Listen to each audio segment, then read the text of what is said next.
For me, my opposition to AI video was using it. Like I thought I was going to be open to it, and then I used it and I thought it was boring and tedious and ineffective and looked bad. That's Jeremy Carrasco, 1 million followers and one job, figuring out what video is real on the internet.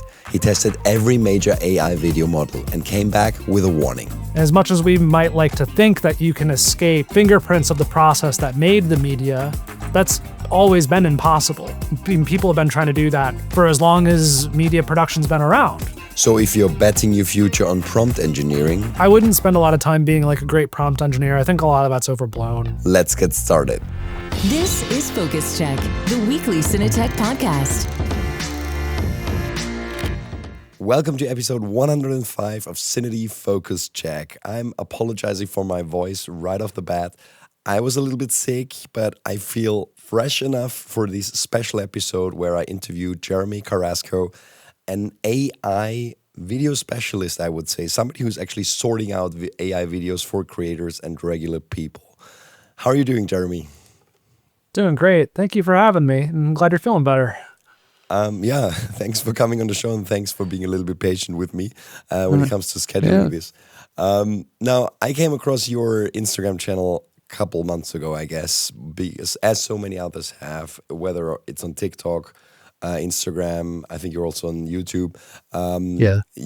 You've kind of built quite a following by identifying videos that were AI generated and kind of what to look for in order to be able to identify them. But before we dive into that and how you got into that, just give me a little bit of a background about yourself, please. Yeah, I'm an industry professional in the live streaming and videography spaces more than anything else. So I was a live streaming technical producer and live streaming director. So I mean live streaming, by the way, I mean like multi-camera usually. Sometimes we go to Twitch, but that's not what I mean. I think a lot of people think streaming for Twitch, but then also streaming in this industry is used for Netflix. So whenever I say streaming, you probably need to assume it's live streaming, which might be a little bit of a retune for this crowd. So I was head of production at a production company called livex.tv, based in the New York City area. I'm actually based in the Midwestern United States, and we were a for-hire live streaming production company. So we would do everything from very, very large 10 or 12 camera fashion shows to political shows to sporting events to really anything that needed to be live streamed. And, in that time became a director, which means I was always like calling crews. I was a producer, so I'd oftentimes be producing for, 80-person shows or something along those lines.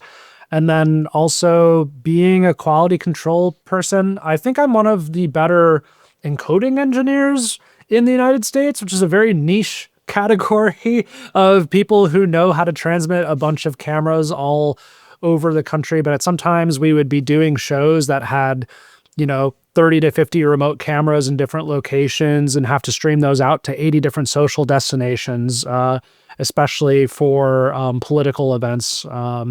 So I don't work in politics anymore, but that's a lot of the times you would need to chain a bunch of different rallies together, for example. So that's where a lot of the bigger technical production came from. So yeah, that's my overall background. But I think also understanding that I have an audio background as well. I'm a musician, but did music recording and audio engineering for a long time. So kind of call myself a all-around AV specialist who found a new home in AI video, but I'm not an AI video person by any means. And I think that's actually been a strength.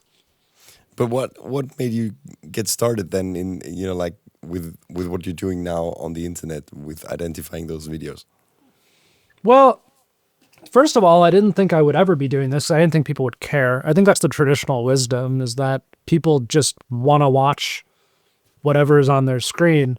I left my job in April of last year, had a non-compete, couldn't really work a lot, decided I'd always wanted to be a YouTuber. I think a lot of people probably, want to be watching this, like, lead DPs of Hollywood movies. Like I looked up to Casey Neistat when I was in college and He's stuff. awesome. I was a YouTube guy. Yeah. Like, I kind of came up in this space where I was more of a multimedia guy. So I was doing, thankfully they are offline now, but like YouTube videos pretty early on when I was in college and high school. That was always my fascination. So, that's how I got into streaming, was just because that was the niche that my skills most suited me for. But once I left, I happened to leave my company in April, which was about a month before Google VO3 came out, which I think was a really big inflection point for a lot of people. We can talk a little bit about AI video history here, but Google VO3 is when it started getting real for people, like when people really started to worry. I mean, people who are paying attention might have seen that, but we can talk about why that was such an important moment another time. I basically bought multiple Google VO subscriptions, churned through $250 of credits in 2 weeks, just tested it, and came out with a review with it on YouTube from a perspective that I hadn't seen. There were a lot of people coming from the AI industry or more from this like content automation side who were talking about AI video, but not a lot of people who had industry concerns. Obviously, I was worried about my job being replaced, as so many of us are. So I just went all in on making those videos and really understanding what the strengths and weaknesses were. By the end of that, I knew exactly what every AI video mistake could possibly be, because you see a lot of them. And also as a technical producer and encoding engineer, I knew just about everything that could go wrong with real video, unfortunately. So through the process of deduction and just learning what it looks like, and this social media presence that I developed rather quickly, it just kind of became my thing. Now, I don't think that that's going to be my thing forever. I think that AI video spotting is a pretty niche skill that is going to get harder and harder. And a lot of my popularity came because I was teaching people how to spot like VO3 or previous versions of Kling or like the original Sora, which were really easy for everyday people to spot. I mean, people could do it. Now that is not a productive thing to tell an audience of almost 1 million people across all my platforms, because you can ironically do a lot of harm if you make them overconfident. So my position on like what to talk about has changed a lot. I still don't have any problem spotting even the most advanced things. I think a lot of people here will share that. I know a lot of people in the industry who are also getting tricked by AI videos here or there. I mean, it is hard, but I'm also coming at it from a different approach. I'm coming at it more from a social media literacy approach, and using technical spotting as a way to help inform that.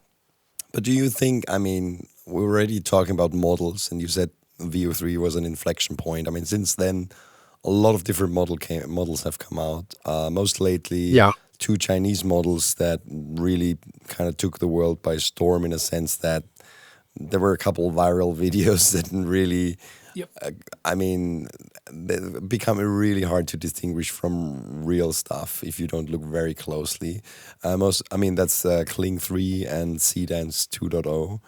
And we reported about this Brad Pitt versus Tom Cruise fight video, which was apparently just generated with 2 lines of text, and because it can like do multi angles from just couple, like just from one prompt. What do you make of this? I mean, now it's still low res, it's still blurry, but I've seen also in your videos. I mean, we're far away from like you just need to look at the amount of fingers that people have. That is a long time ago. I've been using and playing with Midjourney for years, and it was kind of like a precursor of what's happening with video later on, because it became so good at some point. What do you think? I mean, is this, is it going to be possible forever to, like identify that easily? Or is it already something where, it's going to be hard even for professionals? And my worry is, and I think everybody in our audience who are professional filmmakers, is that do people really care for every genre? I think they care probably for, if it's like a proper feature film or something narrative, they probably want to see real people. But I'm already hearing left and right that people are losing jobs for advertising jobs because companies are actually just not shooting commercials anymore, and actually generating at least good chunks of commercials with AI already. I don't know where things headed when it comes to identifying this stuff, and also like, is it still a gimmick, or is it already going mainstream now? Well, it's been mainstream, I think, for about a year. I mean, not a year. I guess it's only been 8 months, probably since VO3 came out. There are a lot of different ways I could take. The first place I'll go is that a lot of people already can't spot AI videos, and they actually couldn't months ago with Sora 2, perhaps. Some people couldn't with VO3. I think that was a lot of older adults.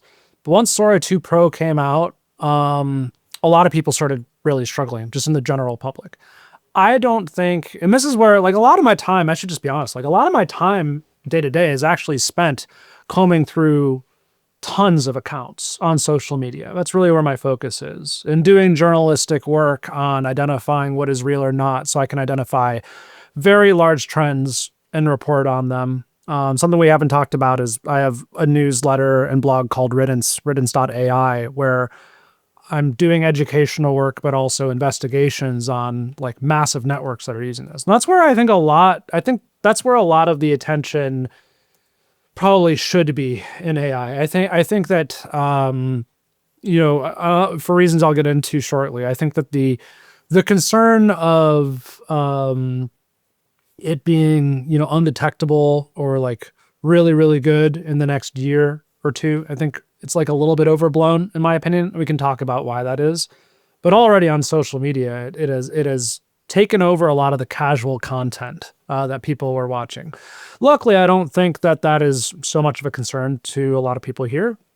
I think it matters because it makes people not trust other things they see. So we can talk about that. But backing up even further, because I don't know if this has ever been talked about on this show, is like really like what's the technology we're dealing with. And it's this technology called the diffusion transformer. Diffusion-based video being generating the entire frame of video from noise through multiple steps. Diffusion transformers being the architecture that was able to tie that together with video so it could keep track of diffusion over an entire generation. That wasn't introduced until late 2022, early 2023. And we're now on generation 3 or 4 of diffusion transformers scaling up. What we don't know is how much farther they have to go, or how practical it is for them to keep going, or how cost effective it is for them to keep going. So I'm not going to be able to give any insight on, how likely it is that they become detectable from a purely technical standpoint, because I'm not in the research labs here. And a lot of that research has gone in-house. But what I can say is we have now seen a few generations of diffusion transformers, enough to where we understand what the trends are likely to be.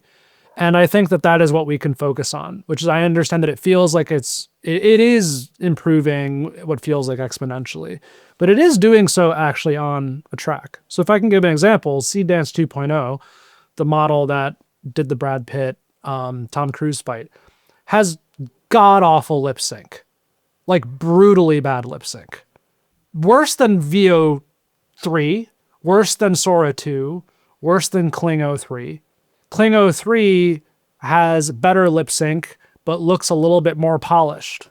So like the point is that, this is also what I would say is like, is a webcam photo or video more real than an Arri Alexa Mini? No, they look different, but they're both real. They both show reality. And you can see the difference between a webcam. Even a regular person can do that. You and I can see the difference between a Blackmagic Pixis 6K and, a Canon C100, right? But a regular person's not going to see that. But there is some level of these things do have a look. VO3 has a look. Sora 2 has a look. CDance 2.0, from what I've seen, has a look. And I think that this is intuitive for people when they look at technological advancements of the past. I can remember back 10 years to watching NFL games thinking, I'm a football fan here in America, the United States, thinking that it was perfect. And now looking back, even those look dated from 10 years ago. You can't make that claim at the time. So that gets more into like the philosophy of how things evolve, right? So there are a lot of reasons to think that the fundamental properties of the diffusion models means that they will have a look, just as an Arri Alexa has a look and just as an iPhone 17 has a look, because there are physical processes and lenses and sensors that make that happen, just as there are mathematical processes that are happening in diffusion models to make that happen. And as much as we might like to think that you can escape the fingerprints of the process that made the media, that's always been impossible. People have been trying to do that for as long as media production's been around, right? So I think that there's a philosophical thing that as filmmakers we might understand that you can't just get rid of the fingerprint of the process that made the image.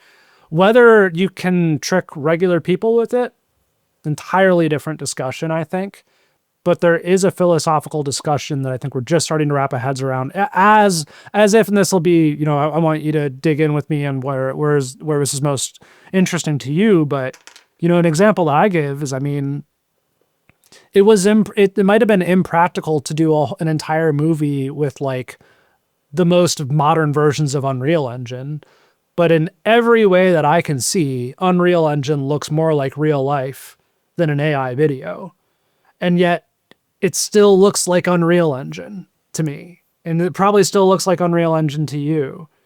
AI video is not even close to the fidelity of Unreal Engine. We're like, it's orders of magnitude away from the fidelity.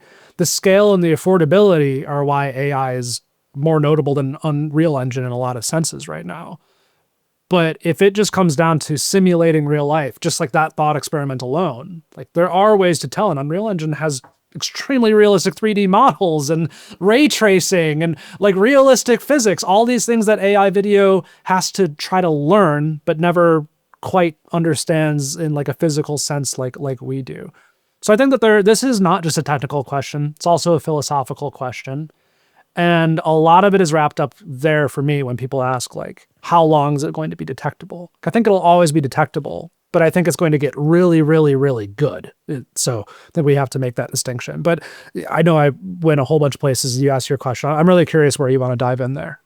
Well, it's interesting because also if you look at images generated with cameras, now we have more and more computational stuff happening actually on a sensor or a camera level as well, right? So, yeah. And then that philosophical question extends to the fact whether that image is still an actual image or not. Because we've a lot of computational, like image technology in smartphones, but now also in regular professional cameras. We have a lot of cameras now that do like double exposure and kind of fuse different exposures together to have more and an increased dynamic range. We lab test all cameras and we try to identify specifically which modes are whether sometimes the manufacturers won't tell us, but usually if one of those modes is enabled, rolling shutter performance is much worse because of course it's kind of doubling. It's kind of like adding together those readout times, but at the same time it gives you a better dynamic range because it's a fused image. But it can look quite fake, of course, because it might be a completely unrealistic kind of dynamic range, which gives you perfectly exposed background and foreground, no matter whether the subject is in shade and the background is, like in sunshine or not. Even worse in smartphones, of course. We have, companies like Apple, Samsung, and so on. They try everything to make a pleasing image, which almost looks like HDR. Yeah. No matter what you do, and isn't it a problem that everybody now is so used to these images because they are by far the most prevalent type of images that we see every day. It's smartphone images, right? And it's also the ones that everybody takes privately all the time. Even if they're a professional photographer or filmmaker, they might take a lot of smartphone photos as well, or at least, send them around or get them from the family. So everybody who's not a professional is used to the look of those images. Now, those images arguably aren't real because of all that processing that's happening in these devices. Is that making it easier for technologies like AI to fool people because they are so used to this overprocessed look? I think it's a valid, like, perceptual question, though I think that, just to be clear, it's still using a sensor and a lens to capture the image. And that's what real means to me. And is it creating multiple exposures, and does it have different tone mapping than an SDR? Yeah, absolutely. To the point where for me, when I have iPhone 17 Pro here, like, my camera button is set to No Fusion, which is an app that, claims to take flatter images because I don't like the HDR look that I get. I don't think it looks realistic to me. And ironically, the No Fusion app is, I'm sure, doing its own versions of HDR or whatever. It can do it all, right? But I don't think that HDR photography was anyone was ever claiming it wasn't real until couple of years ago when maybe it became like a useful, like, argumentative point. Just to be honest too, like, I don't really, frankly, think it's like that important of a distinction how much editing a real image goes through. If it's, like, still foundationally a thing that occurred in real life, I'm okay with it. And you can get into a lot of gray area there, but oftentimes that gray area doesn't really serve the purpose of the argument, which is just like, did this happen? Did the camera capture it? Cool. Was this generated with the diffusion-based process? Okay, those are fundamentally different things. And then there are plenty of gray areas between them. Yeah. I agree. And I think we both, I also actually have the same iPhone with the same case, I think. Yeah, of course. So, but, like, if you go on the Google side of things, I think they now have their Nano Banana editing built right into the Photos app. So you literally it's not Nano Banana editing though, because it's not diffusion based. But you're right; like, they do have some things that they like to call AI. But I agree with you. I didn't mean to interrupt. I just wanted to make that clarification. Yeah, it's like you already can edit photos to a point that they have nothing to do with reality anymore, and still they show up in your camera roll as if you took them normally, right? It's I think all those borders are kind of blurring right now, but I get your point. Of course, it's not fully generated. You talked about that every AI video or every technology has a fingerprint, and that you cannot get rid of this fingerprint. That's an interesting thing, but I think there's a lot of different fingerprints all over those AI videos. Or are there common patterns that you can see that all diffusion models share? Or is it not completely different from between them? Yeah, they all have different ways that they deal with the noise that they're denoising and trying to carve into a real video. So I think that there are patterns that, like, it might be the case, for example, there aren't that many, so it's hard to come up with, like, strict patterns, but when something that was very interesting to me that I think might inform this is when Sora 2 came out in, I think that was August. I have to look back on the exact thing. It was either August or July. The model looked a lot more realistic to a lot of people than VO3 did a few months earlier, but it was technically much more noisy. And what was interesting is that VO3 to people looked really smooth, and that's what gave that away. And then for me, Sora 2 was very noisy, and that's what gave that away. Now we're, like, moving forward here, and Sora 2 Pro, for example, still looks really, really good. It is still a little bit noisier than, like, a Seed Dance 2.0 is. But CDance 2.0 looks a little bit too polished to me, almost a little bit too, has like a little bit too much glow to it. These are all early things. You can tune it. You can obviously take it into post, try to work with it. But do I think that there's like some, widely, like the things that are widely still happening right now are still like text rendering, still struggles with text rendering. Fundamentally, I think as people who understand camera support, like that's still a pretty big giveaway for me, really almost all the time.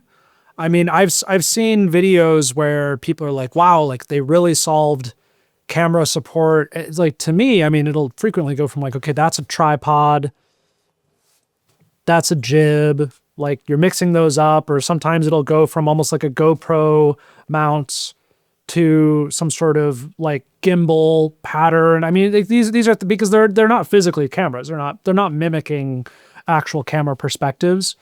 That's still pretty consistent with me. Audio is going to be a struggle, I think, for another couple of years. The AI companies have actually said that that'll probably be the case. But I do think that each model is going to have its own fingerprint.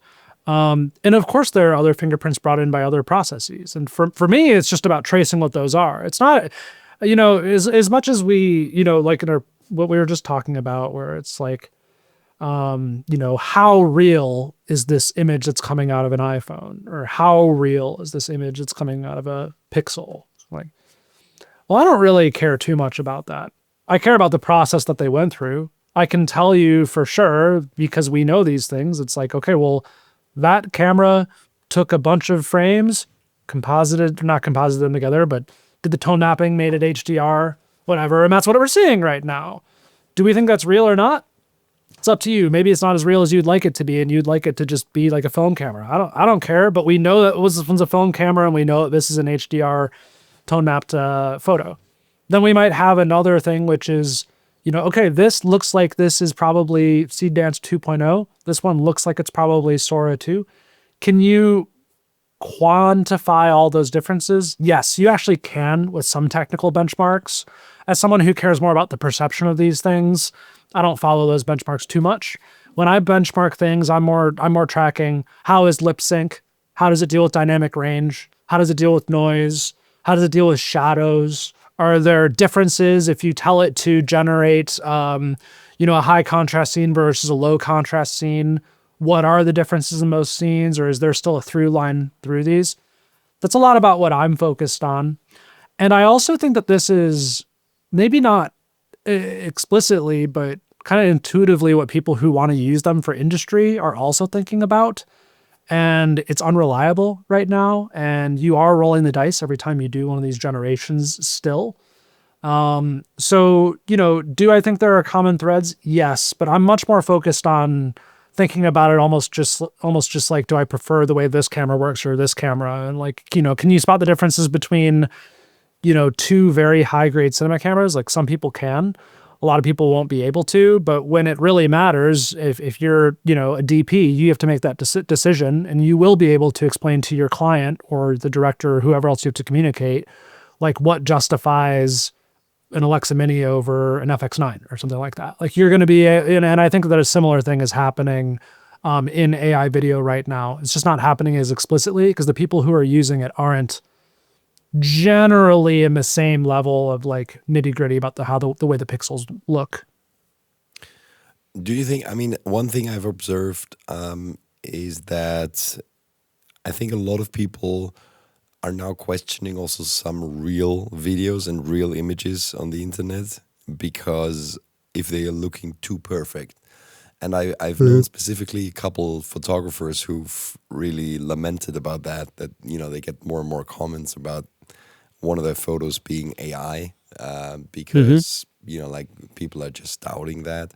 I mean, you're, like a media literacy advocate and educator. What do you make of that? Is AI spoiling real nice imagery for the rest of us? Yeah, for sure. I think that's actually the bigger problem, if I'm being honest. I think that people assume AI video is better than it is. AI photos are better than they are. They're good, but they're not good at everything. And the general public doesn't have that sense of what they're good at and what they are not good at.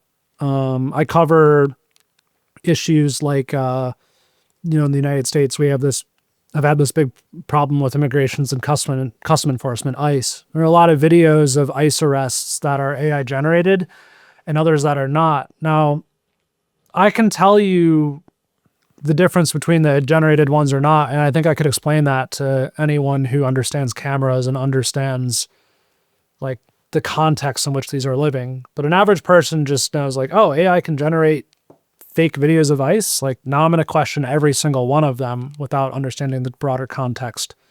I used to get, and people send me videos all the time, followers, people who find my page. It used to be that they would send me about like 50-50 AI videos or real videos. Now it's more like people will send me 75 to 80% real videos. This means that they think that those are AI. Now it's a very self-selecting group of people who are skeptical. And obviously as my page reaches more people, you're going to get a lot of those people who are just hyper vigilant about everything. But in my experience, that is, I think, it's the prisoner's dilemma. I think that there's a lot to lose in real photography and real videography just because people doubt everything. And a lot of my videos are actually about proving that things are real because I understand how real cameras work. And I can point out just like, oh yeah, like this was taken by a drone. Here's how I know it was taken by a drone. I mean, these are things that I think for like this audience are like very basic, but to regular people, they don't think about this at all. So but the evidence I've seen shows that this is a real serious problem and it's only going to get worse. I don't have actually much optimism about that. Yeah, it's also interesting. I mean, on a, like, of course, the whole news angle is a scary one in general when it comes to fake videos and just the audience being so accustomed to fake videos that they doubt everything. But if we go back to a little bit more mundane area, let's say creators on the internet, where over the last couple of years, like we've seen a lot of companies, because the high end is really in trouble in manufacturing. I mean, high end cameras and so on. And we've just come back from BSC Expo and seen it there, that a lot of companies are shifting their focus a little bit towards catering the creator market, because this is where there's still some money, and it's usually more like the entry level cinema camera type. You have a Canon C50, you have a Nikon ZR, you have a Sony FX3. In that $3,000 range, this is what sells right now. Anything else is very difficult. And it feels like even that is under threat, because my feeling is that because the audience now even sees a lot of fake influencers online, or people who are probably, like teaching the algorithm or teaching the AI models to kind of make videos of themselves that look perfect. I think audiences are starting to expect almost like amateurish videos again, which is so weird. Mm-hmm. And I'm seeing this in some, like not in our niche, because of course in our niche everything is supposed to look perfect because you're talking about cameras. But in other niches, I see this already happening. And then we go back to smartphone videos. It's strange. It's almost like it seems like it's accelerating this shift away from professional gear, because people don't want to see professional anymore because they assume it's fake, and that's very strange.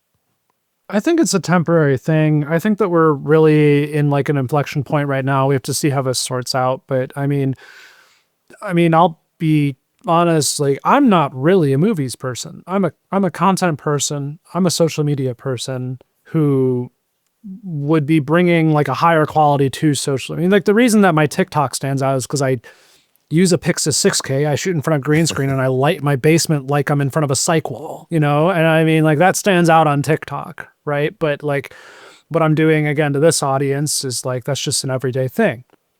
Now, I don't have anyone calling my stuff AI. Of course, that's because I'm the AI debunking guy. I understand that.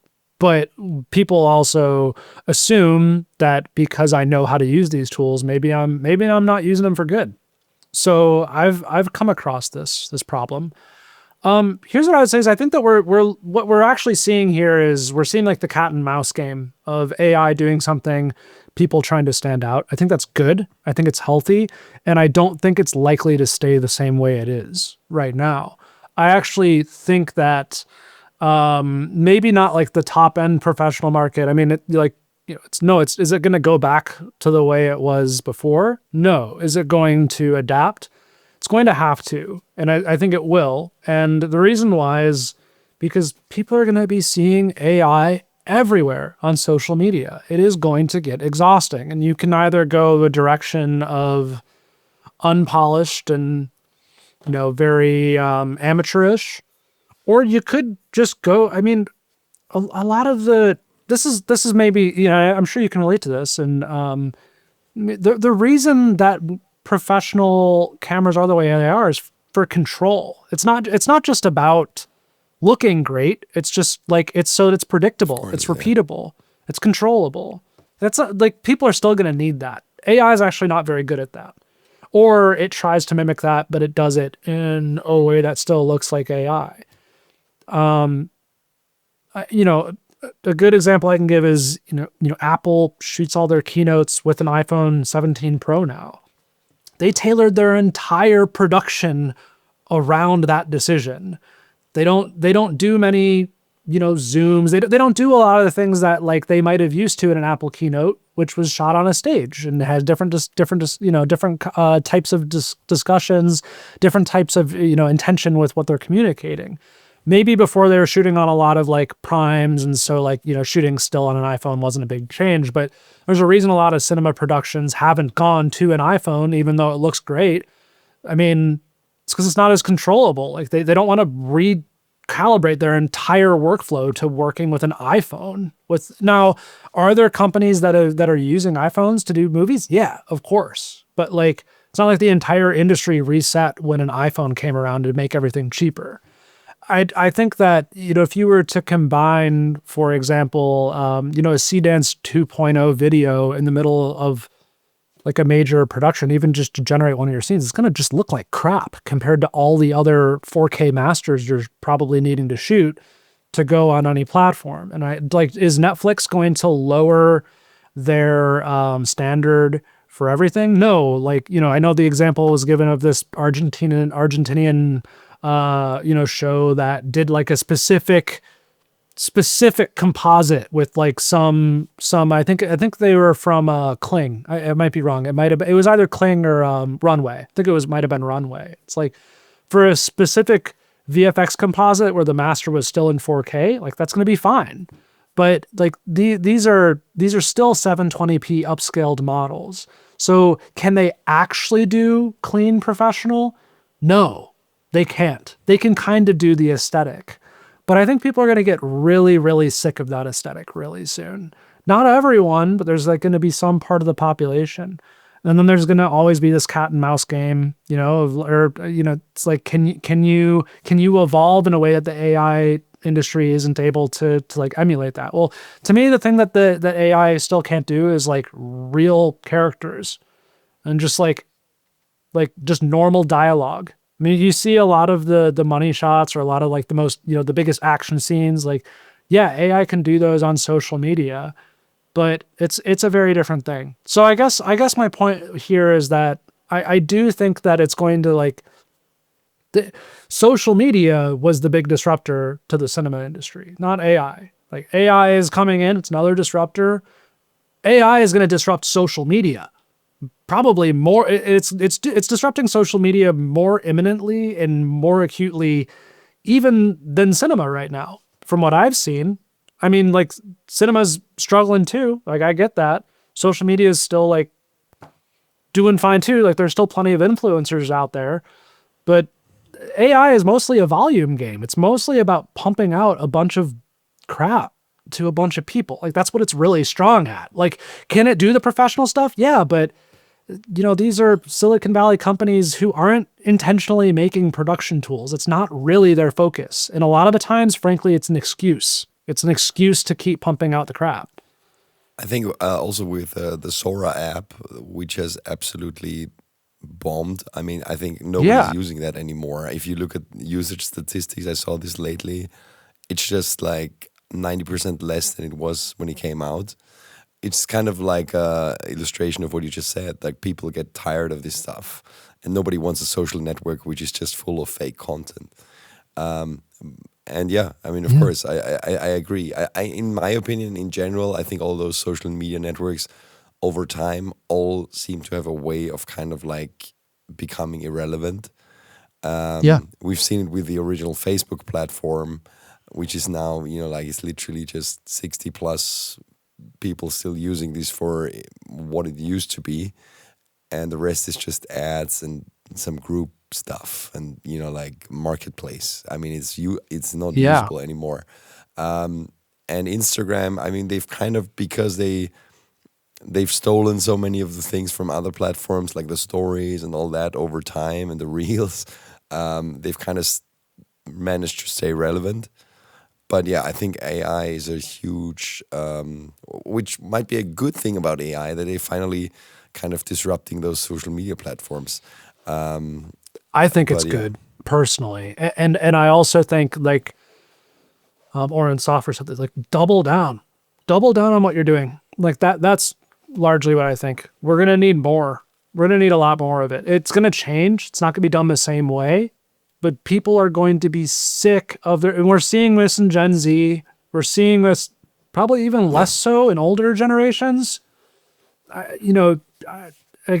People do care. There was a recent study that came out from CNET with YouGov. CNET contracted YouGov, a very high quality pollster, that 90%, I don't have it in front of me. I can send the article. A significant, vast majority of people, once they learn something is AI, it loses meaning for them. Yeah. Because there's no, my friend and co-founder of Riddance, Mason, it's a testimonial knowledge failure. It's like, this person doesn't have any experience to pull on. As humans, that's important to us. We care about this thing. I also think that Hollywood, as it were, is going to have to rely a lot less on IP, because IP is going to become ubiquitous. I mean, I think there's just no stopping the amount of AI slop that's going to come out with IP. So I think a lot of that is going to have to change. It's going to be much more about human stories, because frankly, it's just, you're not going to need the people prompting the AIs for AI slop on social media. And AI slop for me doesn't have anything to do with quality. It's just like, this doesn't have any meaning. This doesn't mean anything. I don't think you're going to be able to impart meaning on your film by having Brad Pitt be the lead actor anymore, because you're going to see a lot of fake Brad Pitt on social media as it is. That's the way it's looking. They're going to be able to take down his likeness, maybe. Just like we're seeing a lot of, like, Spider-Man has already lost a lot of meaning to a lot of people, because this is a dark corner of the internet. Like, Spider-Man costumes have been co-opted by a lot of AI generated sexual characters right now. This is what I do all day. I look at like awful AI bullshit all day. So I don't know if I can swear on here. A lot of my days are just combing through just awful trash on the internet. This stuff just loses meaning very quickly. Like, its ubiquity is not good. And companies used to be able to control their IP. They're going to really struggle to do that. So I think hopefully there's going to be a marketplace for better storytelling and better human stories, adult dramas, serious things that actually mean things to people, because the kind of more superficial meaning that people would get from IP, I think, it's going to struggle to hold that edge. It's interesting what you say, because I agree. The AI stuff, the video AI stuff that seems to get a lot of attention, is the one where people actually think it's real. Like, it's like, I mean, you do a lot of your work is about, not really about the most dangerous AI videos, but also mundane clips, animals in shelters, cats in bathtubs, and all that kind of stuff. But a lot of people are convinced that a lot of those videos are real because they want them to be real, and then they get just sent around quite a lot, so they get a lot of attention. I think as soon as something is clearly AI, it doesn't get any reach because people don't want to see it, right? That's the interesting bit. Yeah. So it's all the AI stuff that actually does get a lot of reach is things that people don't realize that it's AI. And there is going to be a subset of people who are into it aesthetically. Even they don't want to be tricked necessarily. That they're not there to like people who like AI aesthetics. They still want to know if it's real or not. Yeah, and I focus on those because they're just videos that everybody sees. Like everyone has pets in their feeds, whether they like it or not. But I don't know who isn't going to like it. And they're getting frustrated that a lot of those are becoming less and less real.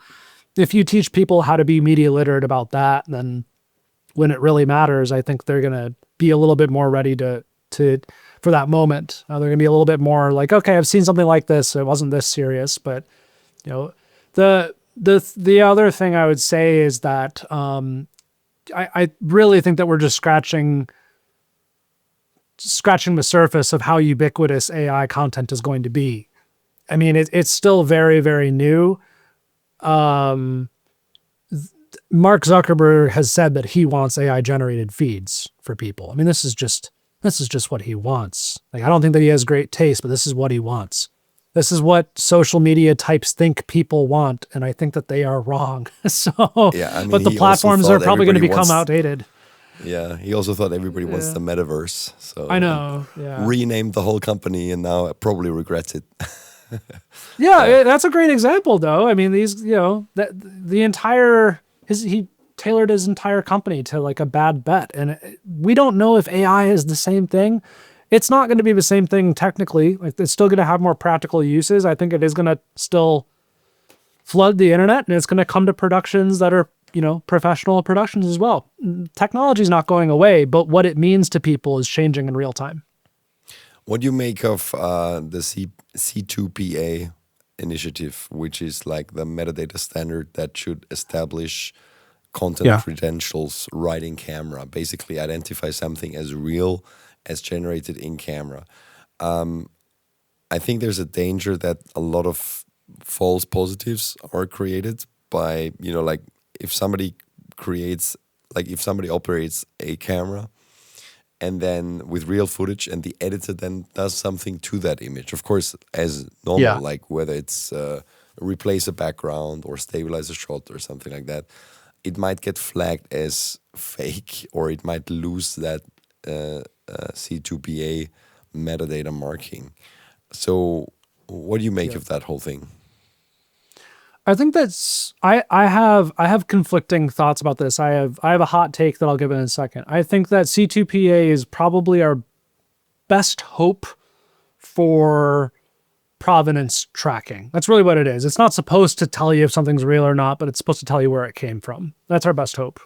Because as much as I, hear about blockchain solutions, I mean, really those will just be metadata in the blockchain. I mean, it really just comes down to metadata at the end of the day. I think that it is the best hope because it has the most industry momentum, and you do need that industry momentum. I think that if Apple gets in the game, and platforms start incentivizing C2PA metadata, either by giving it a little boost in the algorithm or by giving it a badge that's certifying it's real. I think LinkedIn try that. I don't know how that's going, honestly. I mean, LinkedIn's full of AI, so it's probably not going great. But I think that there are ways to incentivize this. TikTok and Meta are both members of the C2PA steering organization, for what it's worth, as are a lot of camera companies, as are Google and OpenAI. OpenAI does do C2PA watermarks, or excuse me, not watermarks, C2PA metadata for every single video that comes out of Sora. It's a little known fact. Of course, that's stripped by social media companies, but I do think TikTok is using that right now, and they're not telling people. It's a theory I have, because some of the videos that are AI generated, they will put the it's not on TikTok, for example, there's creator labeled as AI generated tag, and there's contains AI generated media. I often think contains AI generated media. It's a very opaque process, but I do believe it's a combination of metadata plus hashtags, something along those lines right now. I would love to do more research on that, honestly, but I don't create enough AI to scientifically test it. So, I do think that that's a very promising direction. I have another take, which is that I think that this is all a little bit funny because honestly, we just need better verification systems on an account level, and you just have to figure out who to trust.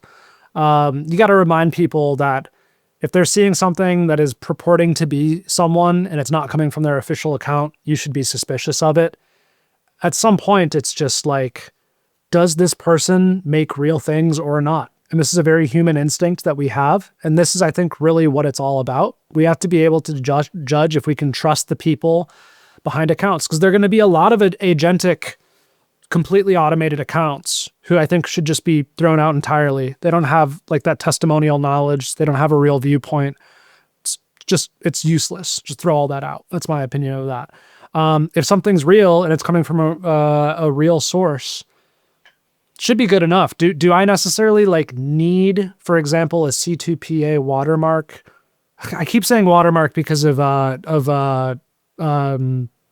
CineD, by the way, which I'll talk about in a second. Do I need C2PA metadata to tell me that something is real when it's coming from a creator I know doesn't create AI slop? Probably not. It's probably like a waste of that technology. So that's the thing that I do struggle with, is I struggle to figure out what problem it's actually going to solve. Because unless you put it down to an account level and verification out at account level anyway, I just don't really think it has much meaning. Well, the platforms already have those systems. So I'm struggling to figure out, I think it solves a technical problem, but the solutions might not be implemented in a way that really helps people. I think we just have to make people think about where their media is coming from. It's an extremely difficult thing to think about. I mean, knowing companies like Sony who are implementing this now, they probably don't even think about social media too much. And the conversation we've had with Sony executives on this, we did interviews on C2PA in the past. It seems more centered around broadcasters, so really professional filmmaking, like professional broadcasting. Essentially, when the news agencies get a video from whatever source, let's say in a war zone, imagine, they get hundreds of clips from Ukraine every day, for example, and then they have to figure out what is real and what is not real. Of course, it's useful. That's not going to solve it. That's not going to solve it. I mean, I know the people who work at these verification departments, that's not going to solve it, because they still care about who it's sending. Verification hasn't really changed that much. They're still do I trust you? Am I going to put this on the air? I mean, that's the work they're actually doing. That's my take on that, is talking to the people at these verification departments. I mean, would C2PA help them? It would help them speed it up a little bit, but it's not going to fundamentally change things for them. I know it might be a hot take, but I just and then when it comes to cinema or something, I mean, let's give this example. I'm actually interested in your opinion on this.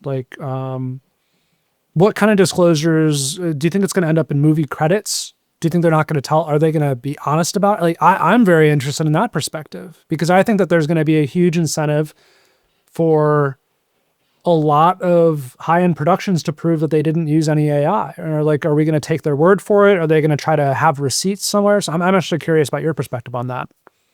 We've already seeing the first productions, which kind of proudly claim that no AI was used in making of this movie or whatever. But the question is, what does that mean? I guess they generally mean generative video or generative audio. I agree. I think for VFX there's almost no way around it. I think it's gonna make a lot of things so much more efficient. That it's and I mean, of course it's VFX. It's always been fake, right? It doesn't really matter, to be honest, if it's if it's constructed in Maya or or if it's prompted, if the result is fine and convincing. I agree. I don't think that's the type of jobs that in the professional filmmaking world that definitely are already or will very much being affected is the VFX jobs. It's simply, like you cannot justify spending X amounts of thousands of dollars on a 50-second or whatever, a half-second clip of something happening that, like can probably, it's good enough if it's just prompted. They're just going to do it. I think that's where the money is, and they're just gonna follow My the money. audience wants me to police commercials sometimes, and I'm just like, guys, I just don't think that's worth it. I mean, the VFX teams are going to use this. That just is what it is. If you're fundamentally against, because they also don't understand that it's like VFX isn't. A lot of people have environmental concerns. Like, well, they're still running GPUs and rendering. I mean, this is not. We're splitting hairs here on a lot of things. So no, I agree. And I think that, you let professionals use the tools that they want to use. And that probably shouldn't be producers generating entire frames, but it probably does mean letting VFX artists use generative tools in their workflows. But what will happen, I think nobody's ever going to book extras anymore. Except for the ones that are really next to, like crowd scenes, all that kind of stuff. I mean, it's already, and it's not, it might not have been AI, generative AI, but, like these group replacement things and Yeah.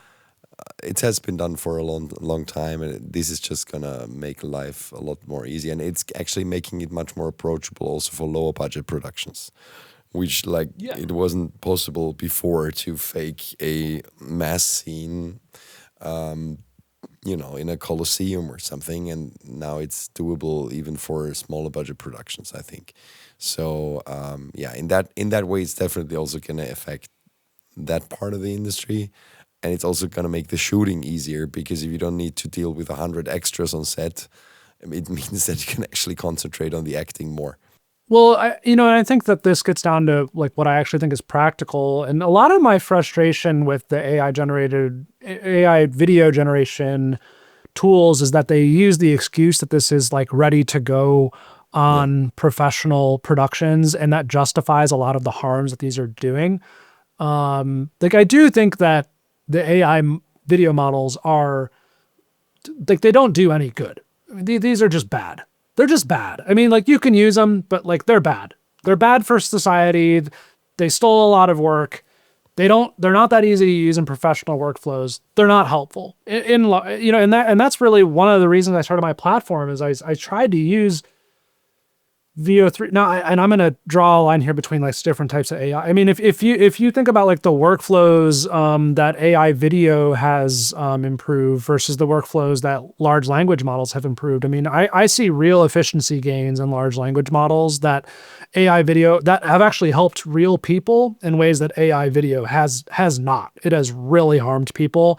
And that's the other thing, and I haven't touched on this, but I also think we lack imagination of, if AI videos can generate a movie perfectly, like, what else are they doing?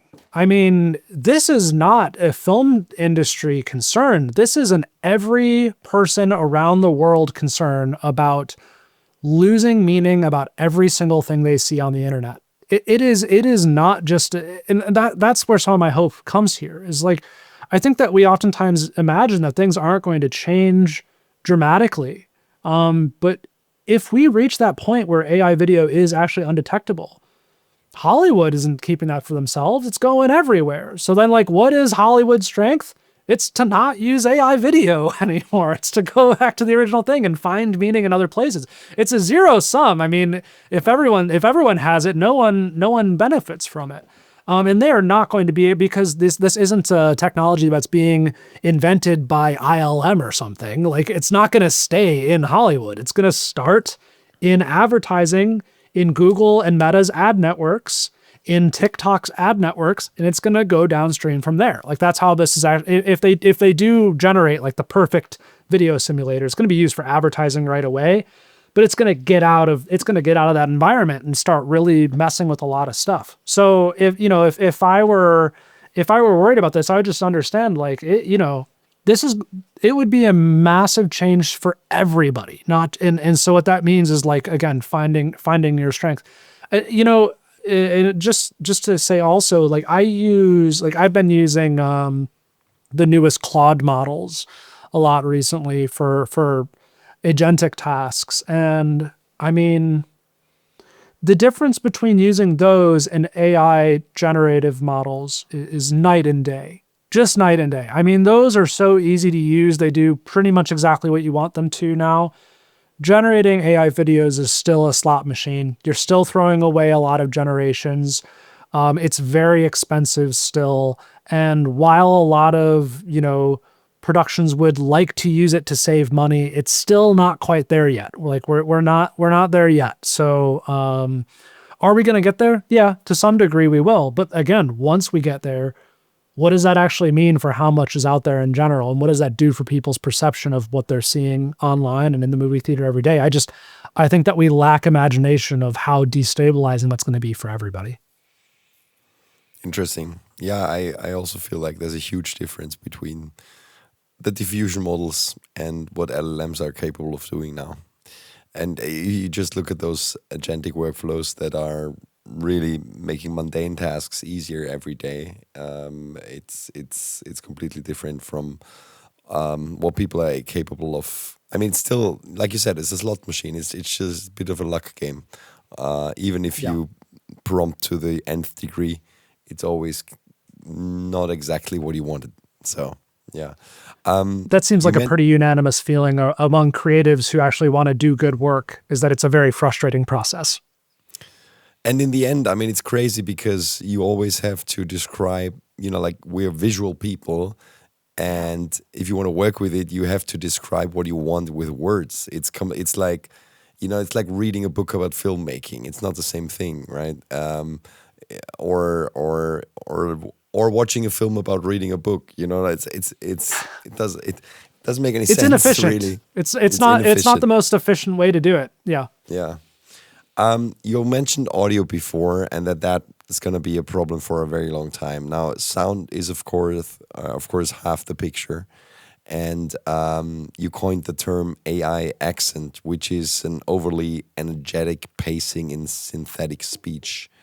There's a linguist called Melissa Basie-Burke from the University of Chicago that has explained the science behind it.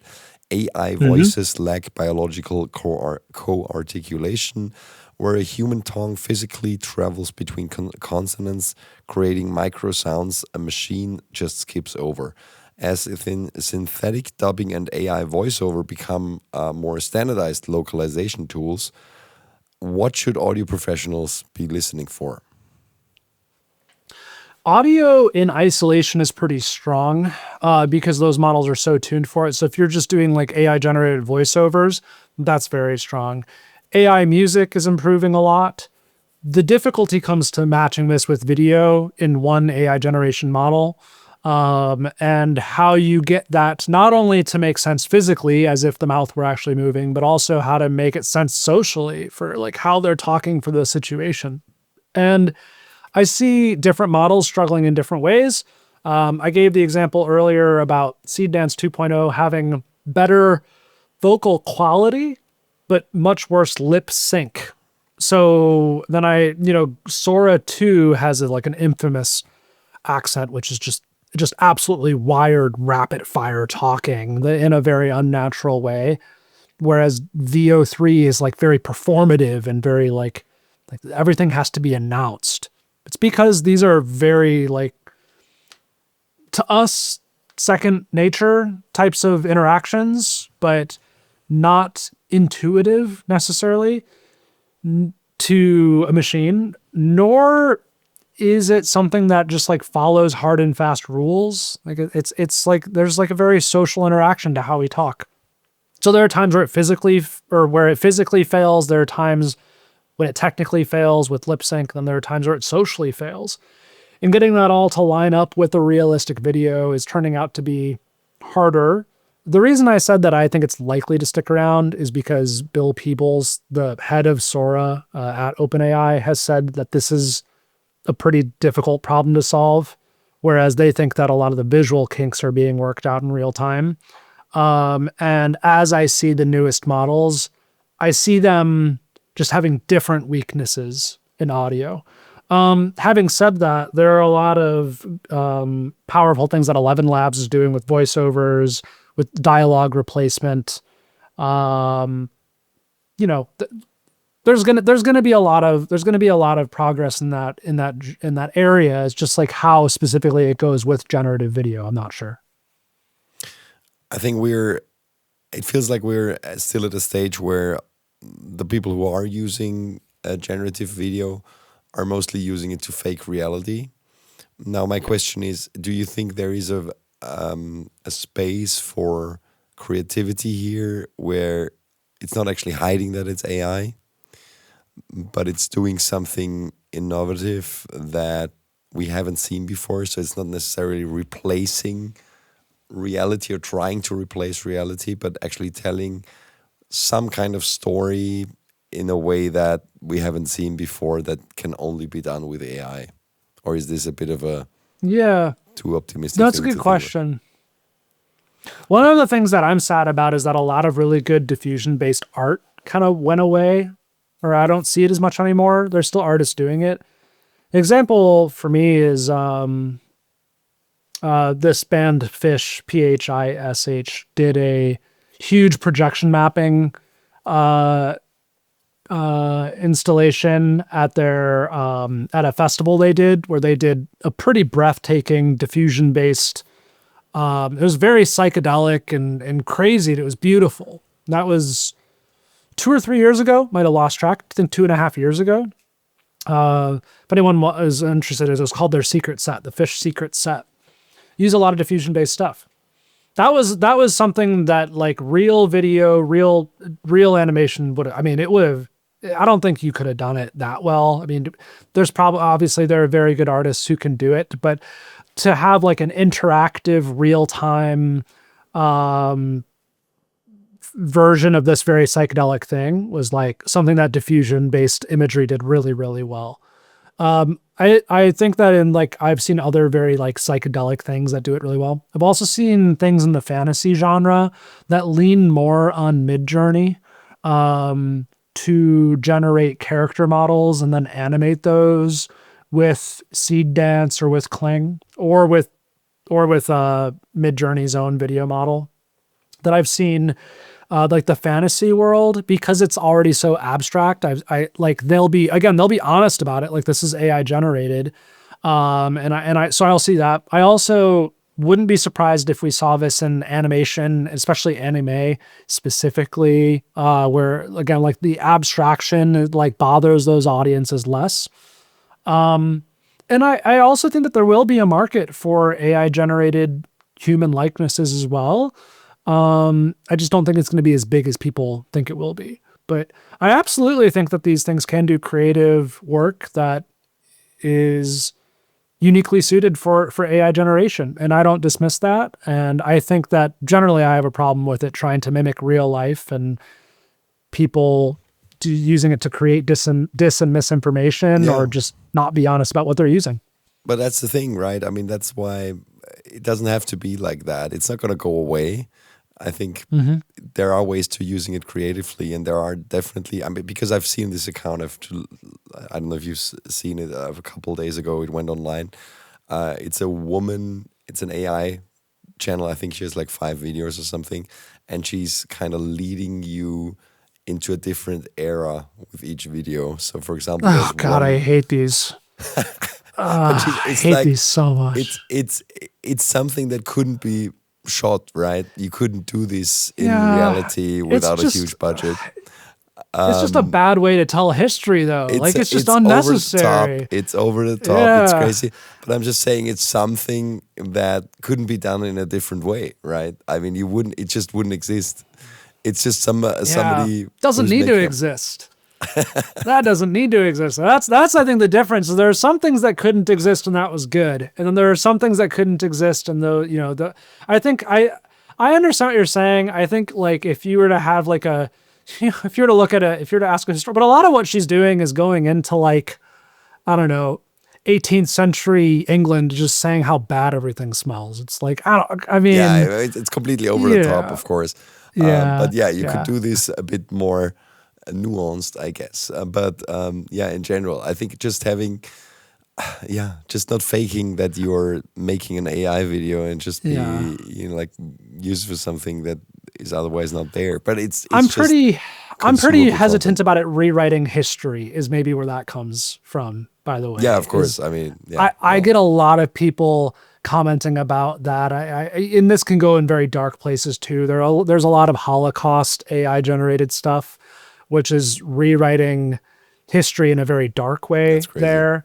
Yeah, But you're absolutely right. And I just wanted to say, like, I think that unfortunately, oftentimes it is used to rewrite history, but used responsibly. I've also heard safety videos as an example. Here's a really good example. I wonder if there's a video analog to this is using it to simulate safety scenarios or simulate emergency scenarios. So, for example, using AI audio to simulate emergency calls or 911 calls for 911 operators, using it to simulate different medical scenarios. I think like could be relevant, or different safety accident scenarios could be relevant at scale.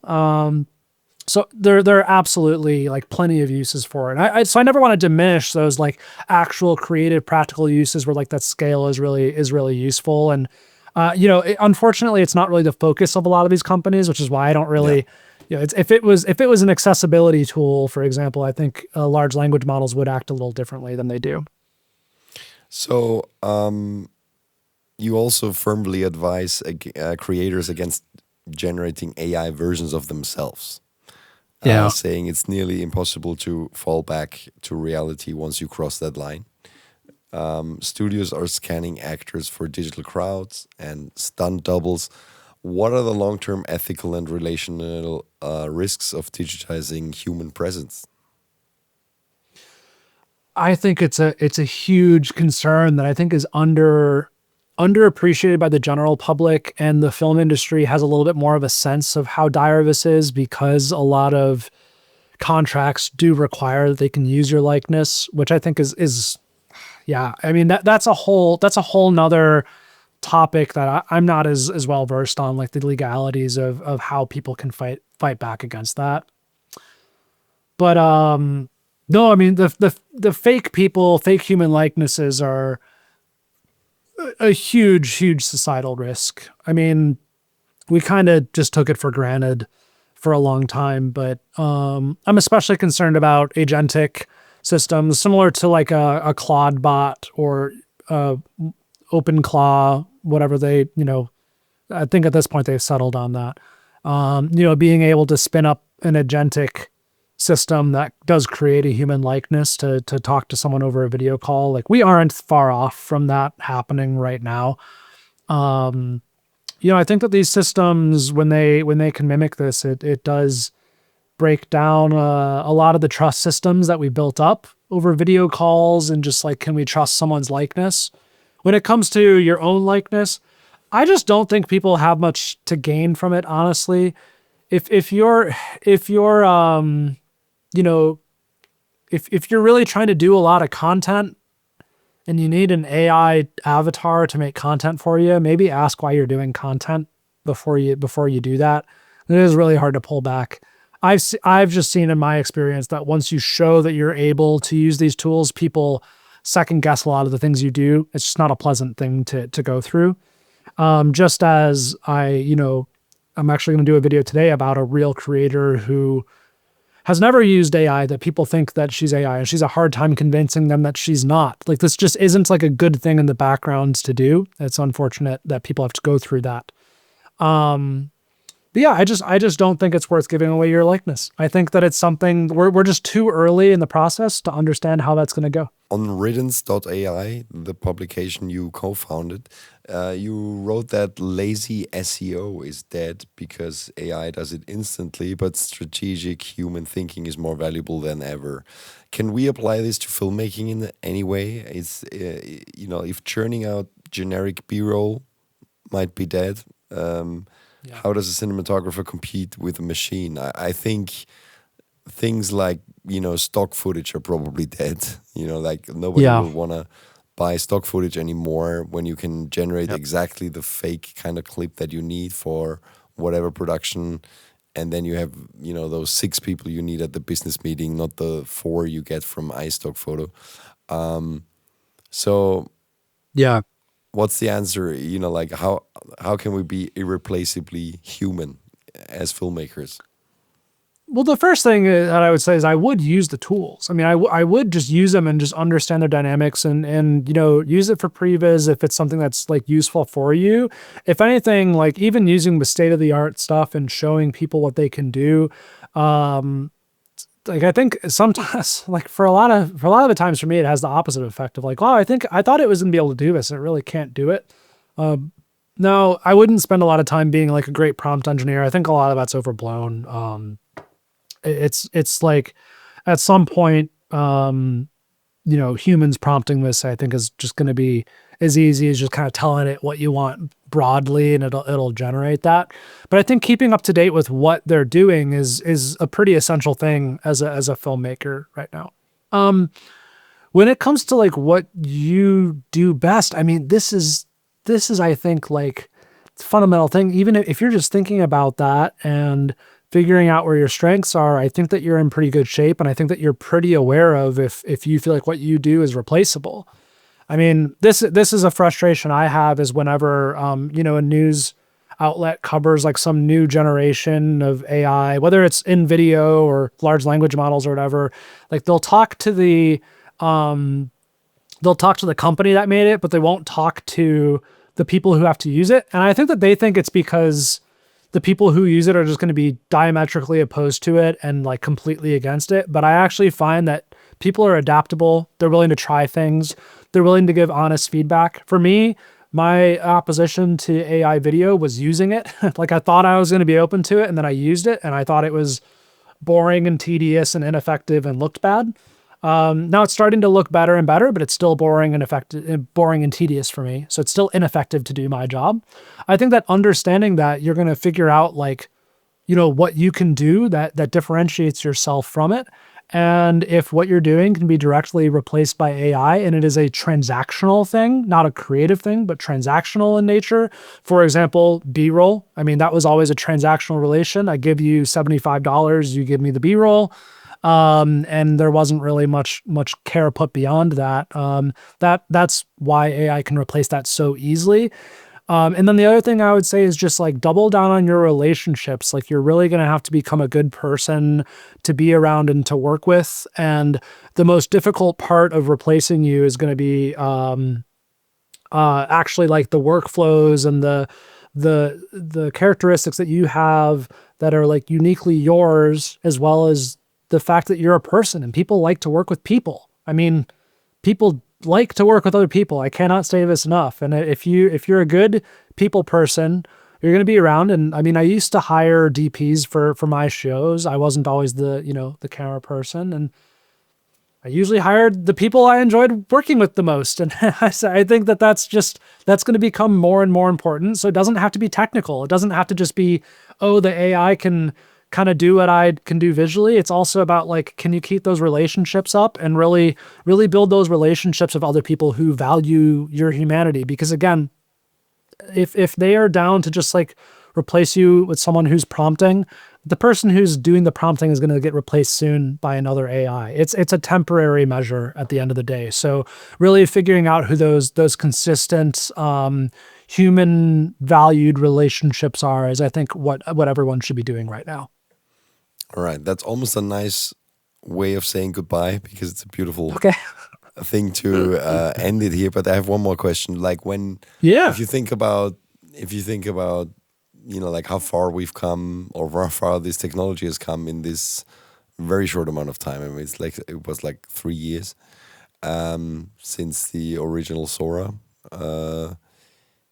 Or was it 3 years? I think it's less than that, right? So 2 years since the original Sora, 3 years since like the technology started being around. Yeah. Yeah. So looking another 3 to 4 years ahead into the future, how do you think the media landscape will have changed because of it? And where do you think we need urgent political action, if any? I don't know if, yeah, I don't have much optimism here. I'll be real. Maybe we should have stopped earlier when I was optimistic. I think it's really going to change social media dramatically. I think that we're really underestimating how unpleasant it's going to be on a social media feed full of fake crap. And we're still not there, but it's getting there. It's already starting to get to that point.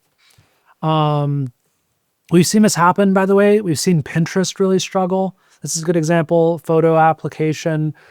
Instagram photos now. I mean, if you see a photo only account, like that's a huge red flag. So we're seeing this already happen in and it's starting to hit the music industry pretty hard right now. Videos are still harder to do. Let's assume that videos are where like photography is right now. Let's say that takes another 2 years. It probably won't even take that long. So like, what is that really going to mean? Again, it's going to mean like everyone's kind of on the same playing field. It's just very easy to generate. So like, that has very destabilizing effects for social media in our information economy. And I think it will require professionals working in the video industry to distinguish themselves as humans, who are, building relationships with other humans and doing like human-centric work. I think that the desire for human-centric good storytelling there's going to be more of it. Like, I really do believe that, because I think that just this attention-based social media that we've been in, it can just be gamed by AI. I mean, you cannot race AI to the bottom. You cannot